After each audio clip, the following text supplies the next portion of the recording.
नमस्कार साथियों, infusion notes के डिजिटल प्लेटफॉर्म पर आपका स्वागत है। आज का सेशन रहेगा साथियों 13 मई 2024 इंडिया करंट अफेयर्स का। इस सेशन के अंदर जितने ही महत्वपूर्ण प्रश्न बने हैं वो मैं आपके साथ शेयर करूंगा। साथ ही उन प्रश्नों से जुड़े हुए जो महत्वपूर्ण तथ्य आपसे पूछे जा सकते हैं उस पर भी जानकारी साझा करूंगा। साथियों कल से साथियों अपने बोर्ड पे क्लासें दोबारा शुरू हो जाएगी। तो शुरुआत करेंगे सेशन की और आपकी सुविधा के लिए साथियों इन्फ्यूजन नोट्स के टेलीग्राम पर है जो आपको पीडीएफ है मिल जाएगी।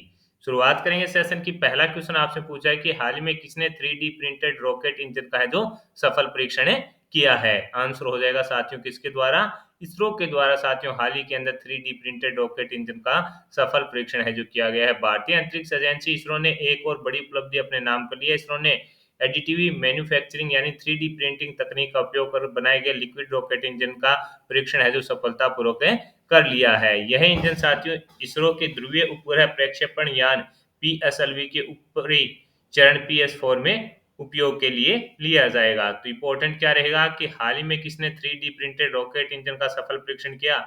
आंसर हो जाएगा इसरो के द्वारा साथियों सफल परीक्षण है जो किया गया है। और इसके अंदर साथियों इसका जो उपयोग है, यह इंजन इसरो के ध्रुवीय उपग्रह प्रक्षेपण यान पीएसएलवी के ऊपरी चरण PS4 में है जो साथियों क्या होगा उपयोग में लिया जाएगा। तो साथियों मैंने आपको बताया है कि जो इसरो, डीआरडीओ और भारत के प्रधानमंत्री व राष्ट्रपति से संबंधित करंट अफेयर्स के क्वेश्चन बनते हैं वो मोस्ट इंपॉर्टेंट है रहते हैं। वहां से करंट अफेयर्स का क्वेश्चन कन्फर्म रूप से पूछा जाता है, तो अपने लिए क्वेश्चन इंपॉर्टेंट रहेगा। आगे बढ़ेंगे साथियों, अगले क्वेश्चन पर बात करेंगे। अगला क्वेश्चन आपसे पूछा गया है कि हाल ही में यूएन संयुक्त राष्ट्र के सदस्य बनने के लिए क्वालिफाई किया है। हाल ही में यूएन ने संयुक्त राष्ट्र के सदस्य बनने के लिए किसने है जो क्वालिफाई किया है। तो आंसर हो जाएगा साथियों फिलिस्तीन ने। संयुक्त राष्ट्र के सदस्य बनने के लिए साथियों अभी फिलिस्तीन ने है जो क्वालिफाई किया है, सदस्य बना नहीं है, सिर्फ इसने क्या किया है क्वालिफाई किया है।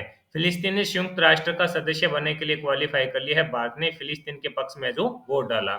ये भी इंपॉर्टेंट है कि भारत ने जो साथियों किसके पक्ष में वोट डाला है, तो आपका आंसर हो जाएगा किसके पक्ष में, तो आंसर हो जाएगा फिलिस्तीन के पक्ष में। संयुक्त राष्ट्र के 193 सदस्यीय देशों में से 143 ने है जो फिलिस्तीन के पक्ष में, जबकि 9 ने इसमें है जो विरोध में वोटें की। विरोध करने वाले देशों में साथियों कौन है, अमेरिका और इजराइल इसके अंदर शामिल है। यानी साथियों इसके अंदर क्या है 143 ने फिलिस्तीन के पक्ष में, जबकि 9 ने है जो इसके विरोध में है जो वोटिंग की। विरोध करने वाले देशों में अमेरिका और इजराइल शामिल थे। तो अपने लिए इंपॉर्टेंट रहेगा कि हाल ही में यूएन के सदस्य बनने के लिए किसने क्वालिफाई किया है। तो आंसर हो जाएगा फिलिस्तीन, और भारत ने इसके अंदर है जो साथियों फिलिस्तीन के पक्ष में वोट किया है, जबकि साथियों 9 देशों ने इसके विरोध में वोटिंग की है। अमेरिका और इजराइल इसके अंदर जो विरोध में वोटिंग करने वाले देश हैं, ये अपने को याद रखना है।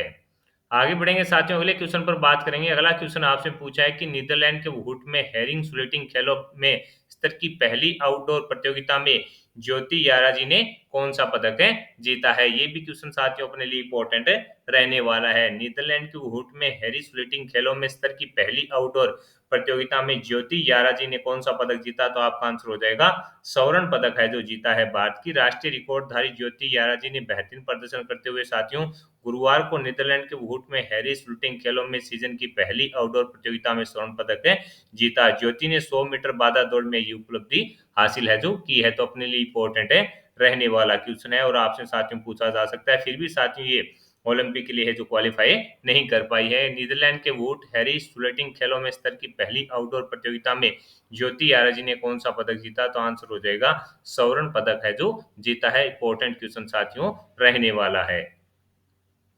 अगला क्वेश्चन आपसे पूछा है कि 77वें कांस फिल्म का महोत्सव में भारत कब भाग लेगा। 77वें कांस फिल्म महोत्सव में है जो साथियों भारत कब भाग लेगा। तो साथियों 14 से 25 मई के अंदर है जो भारत इसके अंदर भाग लेने वाला है। ये पहली बार हुआ कि देश के 77वें फिल्म महोत्सव में भारत प्रो की मेजबानी करेगा, जिससे महोत्सव में भाग लेने वाले दुनिया भर के प्रतिष्ठित गणमान्य व्यक्ति और प्रतिनिधि फिल्मी हस्तियां और फिल्म निर्माता और निर्देशक निर्माताओं के साथ जुड़ सकेंगे।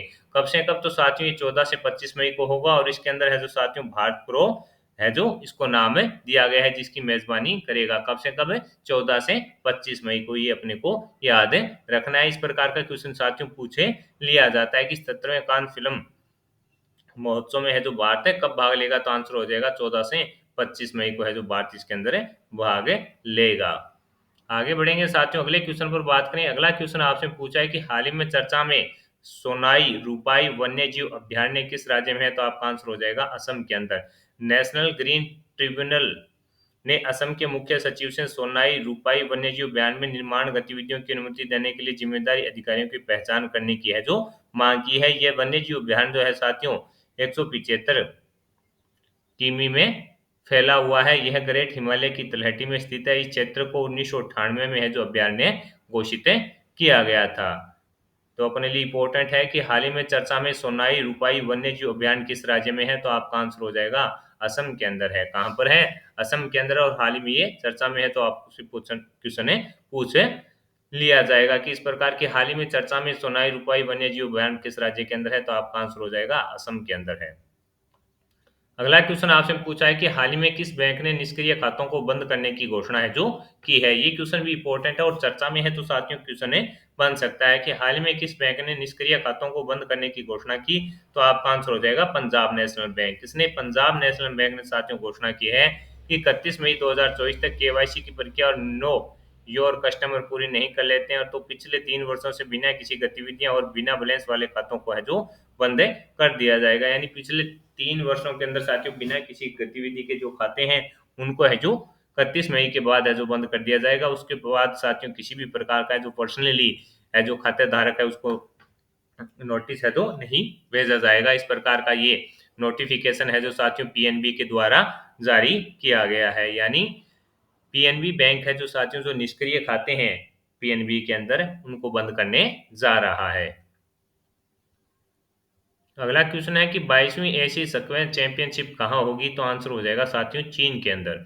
आपसे पूछा है कि 22वीं एशियाई स्क्वैश चैंपियनशिप कहाँ होगी? तो आपका आंसर हो जाएगा साथियों चीन के अंदर है जो इसका आयोजन किया जाएगा। कहाँ पर? तो आपका आंसर हो जाएगा साथियों चीन के अंदर। 22वीं एशियाई टीम स्क्वैश चैंपियनशिप है जो 12 से 16 जून को साथियों चीन के डालियन में आयोजित की जाएगी। वेलवान स्थिल कुमार भारतीय पुरुष टीम का नेतृत्व करेंगे और रथिका सलीन महिला टीम का नेतृत्व करेंगी। ये अपने लिए इंपॉर्टेंट है। ये भी इंपॉर्टेंट है कि 22वीं एशियाई स्क्वैश चैंपियनशिप कहाँ होगी?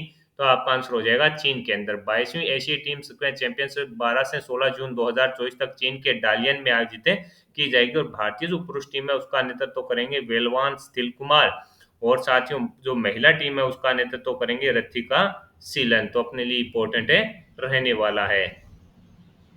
अगला क्वेश्चन आपसे पूछा है कि आरबीआई ने किस कार्यकारी निदेशक है आरबीआई ने किसे कार्यकारी निदेशक है नियुक्त किया है? तो आर लक्ष्मीकांत राव को।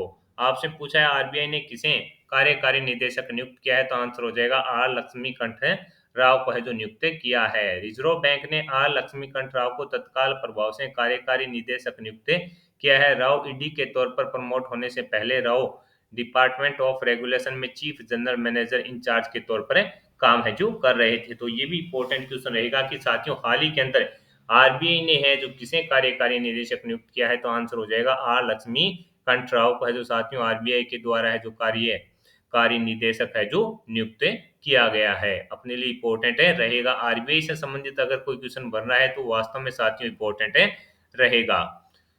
आगे बढ़ेंगे साथियों, अगले क्वेश्चन पर अपने बात करें। अगला क्वेश्चन आपसे पूछा गया है कि भारत की लोक कला, ये क्वेश्चन साथियों मोस्ट इंपोर्टेंट कर लीजिएगा। भारत की लोक कला और जनजातीय परंपरा को दर्शाने वाली प्रदर्शनी स्वदेश का आयोजन है जो कहाँ किया गया? तो आंसर हो जाएगा दुबई में।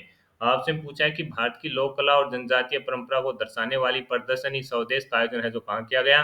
दुबई के अंदर। कहाँ पर? दुबई में। भारत की विविध और जीवंत लोक और आदिवासी कला परंपराओं को प्रदर्शित करने वाली स्वदेश नामक एक अंगूठी जो प्रदर्शनी है साथियों उसका आयोजन है जो दुबई में किया गया। विदिशा क्रिएशंस के बैनर तले आयोजित इस कार्यक्रम का उद्देश्य देश के विभिन्न क्षेत्रों के कम ज्ञात कला रूपों को अधिक पहचान है जो दिलाना है। तो अपने लिए इंपॉर्टेंट रहेगा साथियों कि भारत की जो लोक कला होती है और जो जनजातीय परंपरा है उसको दर्शाने वाली प्रदर्शनी स्वदेश का आयोजन है जो कहाँ पर किया गया? तो आंसर हो जाएगा साथियों कहाँ पर? दुबई के अंदर। ये इसके अंदर जो साथियों प्रदर्शनी के अंदर कुछ शामिल हुई थी उन चीजों की है जो फोटो है जो आप स्क्रीन पर देख पा रहे हैं। इस प्रकार की चीजों से साथियों अपने को जो क्वेश्चन याद करना होता है उसमें है जो क्या हो जाती है? आसानी हो जाती है। आगे बढ़ेंगे साथियों, अगला क्वेश्चन आपसे पूछा है कि मिस टीन यूएसए 2023 कौन थी जिसने अपना खिताब छोड़ दिया है? तो आंसर हो जाएगा उम्मा सोफिया। ये भारतीय मूल की उमा सोफिया श्रीवास्तव को पिछले साल साथियों दिसंबर 23 के अंदर जो मिस टीन यूएसए का ताज पहनाया गया था। उन्होंने संगठन से विचार मेल न खाने की बात कहते हुए अपना खिताब छोड़ दिया है। श्रीवास्तव ने साथियों यह कदम नोएलिया वोइगोट की ओर से मिस यूएसए 2023 का ताज छोड़ने के 2 दिन बाद उठाया है। तो ये भी चर्चा में है। तो आपसे पूछा जा सकता है कि मिस टीन यूएसए 2023 कौन थी जिसने अपना खिताब छोड़ दिया? तो आंसर हो जाएगा उम्मा सोफिया थी। और इन्होंने साथियों ये खिताब है जो किसके बाद छोड़ा है? तो मिस यूएस 2023 का ताज छोड़ने वाली कौन? नोएलिया वोइंगोट के बाद है जो साथियों ये अपना है जो खिताब है छोड़ दिया है। आगे बढ़ेंगे साथियों, अगले क्वेश्चन पर बात करेंगे। अगला क्वेश्चन आपसे पूछा है कि महिलाओं के खिलाफ हिंसा से निपटने के लिए पहला कानून है जो किसने अपनाया? यूरोपीय संघ ने। किसने साथियों? यूरोपीय संघ के द्वारा है जो महिलाओं के खिलाफ जो हिंसा होती है साथियों उसको रोकने के लिए है जो यहाँ पर क्या कर लीजिएगा, हिंसा से निपटने के लिए जो पहला कानून किसने? तो आंसर हो जाएगा यूरोपीय संघ के द्वारा है जो साथियों अपनाया गया है। यूरोपीय संघ ने महिलाओं के खिलाफ हिंसा से निपटने के लिए पहला कानून है जो पारित किया है। कानून के अनुसार यूरोपीय संघ के सभी 27 देशों को महिला जननांगों की करती जबरन व्यवहार ऑनलाइन उत्पीड़न का अपराध घोषित करना होगा। तो अपने लिए इंपॉर्टेंट रहेगा साथियों इस प्रकार की जो पहला यूरोपीय संघ के द्वारा की गई है। तो ये इंपॉर्टेंट क्वेश्चन है रहेगा कि महिलाओं के खिलाफ हिंसा से निपटने के लिए पहला कानून है जो किसने अपनाया? तो आंसर हो जाएगा यूरोपीय संघ के द्वारा अपनाया गया।